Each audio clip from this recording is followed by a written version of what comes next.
Hello and welcome my channel. आज आपके लिए एक और इम्पोर्टेंट क्वेश्चन है। आर्थिक समृद्धि संबंधित जो कैल्डोर के जो निष्कर्ष है उसकी आलोचनात्मक व्याख्या कीजिए। ये इम्पोर्टेंट क्वेश्चन है और ये 20 मार्क्स में रिपीटेड होता है और इसके साथ में पैसे नीति है वो उसके मॉडल की भी व्याख्या पूछी जाती है। आज मैं आपको सिर्फ जो कैल्डोर है उसके मॉडल के बारे में बताऊंगी। जो कैल्डोर है रॉबिन्सन का मॉडल था, उसके एक साल बाद कैल्डोर का मॉडल आया। जो रॉबिन्सन है उसका मॉडल 1956 में आया था और उसके बाद जो कैल्डोर है उसका मॉडल 1957 में आया था। कैल्डोर है उसने जो नॉन इकोनॉमिक फैक्टर है उन पर ज़्यादा जोर दिया, लेकिन जो इकोनॉमिक फैक्टर है उनके महत्व को भी उसने बताया। जो कैल्डोर मॉडल है जो हेरोडियन डायनेमिक अप्रोच एंड जो केंजियन टेक्निकल एनालिसिस है को अपने मॉडल का उसने आधार बनाया है। आय में वेतन और लाभ सम्मिलित होते हैं। जो आय होती है उसमें वेतन और लाभ सम्मिलित होते हैं। मजदूरी एवं शारीरिक श्रम से होने वाली आय वेतन कहलाती है और जो उद्यमी और संपत्तियों की जो आय है वो लाभ कहलाती है।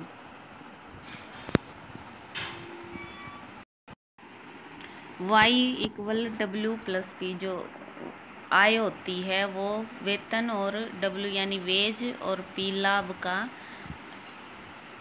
उसका जोड़ होती है और वो बचत में कुल बचत में शामिल होती है। यानी बचत है वो फंक्शन है Y का।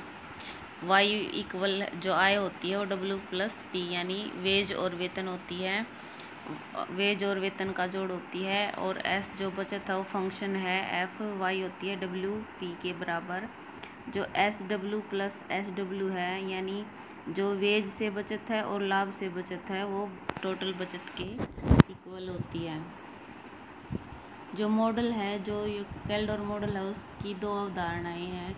पहली है सतत कार्यरत जनसंख्या और दूसरी है बढ़ती जनसंख्या।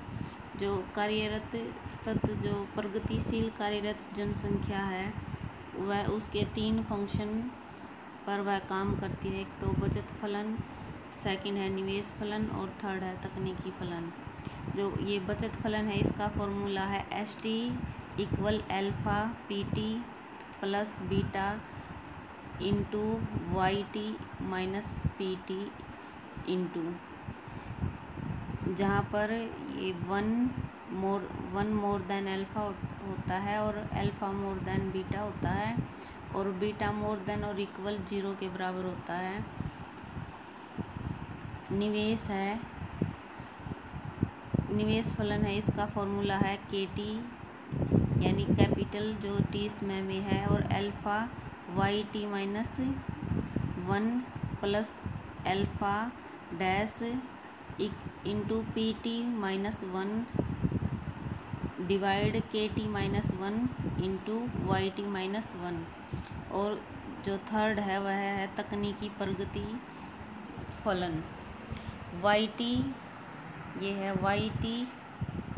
YT plus 1 minus YT into divide YT equal alpha dash plus beta dash. आई है वो निवेश T समय में और जो कैपिटल डिवाइड कैपिटल है वो T समय में। उसके बाद है आलोचना। जो एक कैल्डोर मॉडल है इसका आलोचनात्मक मूल्यांकन करना था और हम इसकी अब आलोचना करेंगे कि इसकी क्या कमियां हैं। इसमें जो ये परिवर्धन है इसमें स्थिर पथ जो स्थिर है यानी प्रगतिशील पथ की व्याख्या नहीं है, स्थिर पथ की व्याख्या है। यह मॉडल अचर जनसंख्या और बढ़ती जनसंख्या जैसी दो अवस्थाओं में विभाजित किया गया है। जो पूर्ववर्ती तकनीकी प्रगति का संबंध उत्पादकता वृद्धि एवं पूंजी संचयन से जोड़ना है और जो परवर्ती उत्पादन प्रति व्यक्ति का संबंध है जो पूंजी व्यक्ति से जोड़ता है पूंजी प्रति व्यक्ति से जोड़ता है। जो कैल्डोर निष्कर्ष के कुछ गुणों के संबंध में यह हेरोडोमो निष्कर्ष से काफ़ी भिन्न है। यह जो निष्कर्ष अर्थव्यवस्था की वृद्धि दर का स्पष्ट निर्धारण नहीं करता। यह अर्थव्यवस्था में स्थिरता व अस्थिरता के कारण प्रस्तुत नहीं करता। अब इसके जो ये मॉडल है ये जो अजम्पशन है इन पर आधारित है। पहली अजम्पशन है पूर्ण रोजगार की स्थिति। जो अर्थव्यवस्था है उसमें पूर्ण रोजगार की स्थिति है जिसमें कुल उत्पादन व आय दी हुई है। राष्ट्रीय आय है या जो प्रोडक्शन है उसमें मजदूरी और लाभ दो तत्वों को शामिल किया गया है।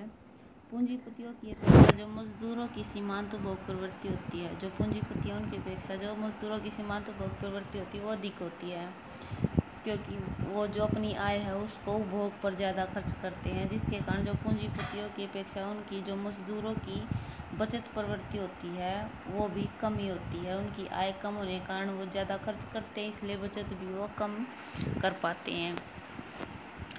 फोर्थ है निवेश उत्पादन अनुपात, यानी जो आई बटे वाई एक स्वतंत्र चर है और जो अर्थव्यवस्था में वो अपूर्ण प्रतियोगिता है, यानी जो ज़्यादातर एकाधिकार शक्ति के तत्व इसके जो मॉडल है इसके अर्थव्यवस्था में इसके अनुसार अर्थव्यवस्था में पाए जाते हैं। आज का ये आपका क्वेश्चन था। अगर आपको ये मेरी वीडियो अच्छी लगे तो इसे like share subscribe my channel और keep it on. Thank you. ये क्वेश्चन MEC 104 के लिए इम्पोर्टेंट क्वेश्चन है। Thank you for watching my video.